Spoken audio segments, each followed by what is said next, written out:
can you kind of get behind the difficulties of having to use these cameras and those elements and how you got around that? Well, I've been connected to Everest for over 50 years. My father climbed Everest with the first American team in '63. I summited in '94 the first time as the first American legacy, and then summited 2 more times since then, this last spring. And I just realized that the family has 5 involvements in film projects over those 50 years, starting with the first National Geographic special narrated by Orson Welles. And these movies have always influenced me, and I've been lucky enough to take part in them. And then this last go around, being able to film in VR, which takes the experience to a whole nother level. And I'm excited because it's going to motivate people to get out and climb, and then it's also going to be able to take the experience to them in a way that they've never seen before. And that was a gift to be able to take part in that process, to give something back to the community, whether they're going to climb or not. As far as filming on the mountain, it was difficult. This is the first time I've done any filming up high. It's cold. It was 35 degrees below zero on the summit morning, with wind chill taking it down below that, and having to set up a tripod and work with this nascent VR technology. It wasn't easy, so I was really pleased with how everybody worked on the project and the film being captured. And I'll say that the genie, well, not the genie, we're about to see a flood of amazing content coming in the VR format, just as we saw with the GoPros. And it's going to be really exciting to see where it goes in climbing and all these other action sports and what's going to influence generations moving forward. So, for those of you that don't know Jeff, he's an incredible climber, athlete. He also happens to be an amputee, so to make it to the top of that mountain, an impressive feat. But you and I were talking today about the uses of virtual reality for pain management and things like that, which you are not a stranger to. Can you talk a little bit about how you foresee using VR both as a climber and adventure, but also as a personal use? Yeah, I lost my leg when I was 8 years old. I was at the wrong place at the wrong time, and my dad turned on a machine. It changed my life forever. When I left the hospital, the doctors told me that there would be limits in my life. And the sad thing about it is I believed in all those limitations. So I went to college and discovered wheelchair basketball and became a 3-time Paralympian and a 25-time Ironman finisher. It wasn't until just recently.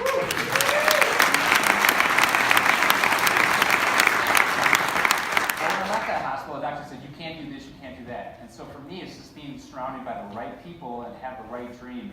And so to be a part of this Everest project was so amazing. I have a special needs daughter. The biggest part of the reason I want to be a part of this is she'll never be able to climb Mount Everest, but she can put on that headset and she'll be able to experience it. She'll be able to take every single step that Dad took with me, or that I took with her to get to the top of the mountain. I have phantom pain in my leg, and so we were talking earlier, and so I think virtual reality also has a component of maybe it'll be able to help people with disabilities to experience something that no one else has ever done before. Maybe it'll help with pain management. But it was an amazing experience to be a part of this team. I'd like to give a shout out to my good friend and producer of this group, Corey Petrick, and amazing guy and amazing friend. So thank you for being a part of it.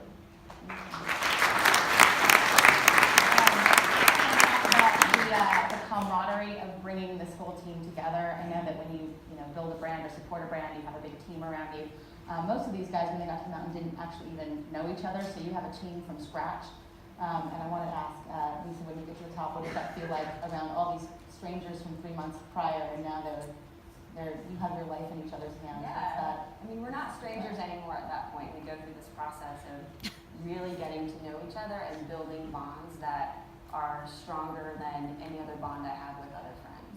And that's a good feeling. It's a comforting feeling to know that those people that you are with literally have your back, and vice versa.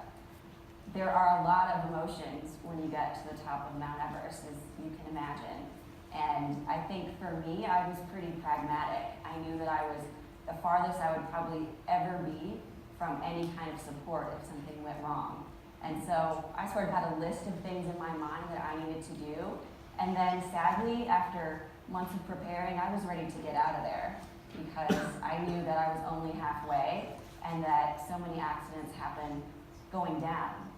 So to me, that sort of moment when it all started to come together was after we were out of harm's way. So we had just gotten through the Kundu ice fall. And that's when I think we all sort of had this kind of rush of, wow, like I just did that.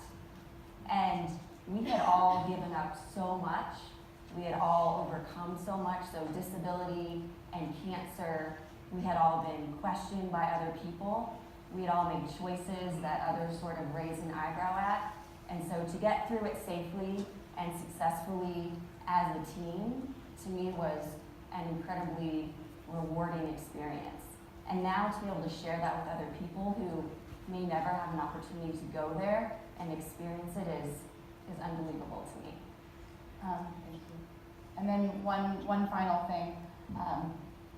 So when we talk about the opportunity to be able to roll this out with Sports Illustrated and possibly have the cover of the magazine and roll it out on their VR platform, what is, and any of you guys take this one, what does it mean to be able to allow so many people out there to have such a unique opportunity and experience that First, you guys are able to have? pinch me, because like I just can't imagine that could ever happen. But Such a great opportunity to share our story. You know, all of us have dreams. You know, it doesn't matter if we're climbing Mount Everest, but it's great to be able to you guys come along on that journey and have us to see success and have us struggle. And yeah, it's the partnership, and that's what I want everyone to see, and I think that'll come across in this movie. Anybody have a question? Yes. When is this going to come out? What's the next mountain? no ways. No.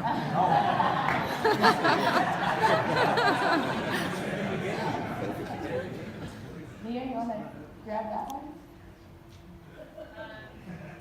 We'll keep you. It will come out in 2017. The exact date we're still working on. We'd like it to align possibly with this year's climbing season. And you know, we're still looking for a sponsor to come in as a partner, a true partner, to really give this a larger platform and voice. So a few things are coming together, and that will determine the launch date. But 2017.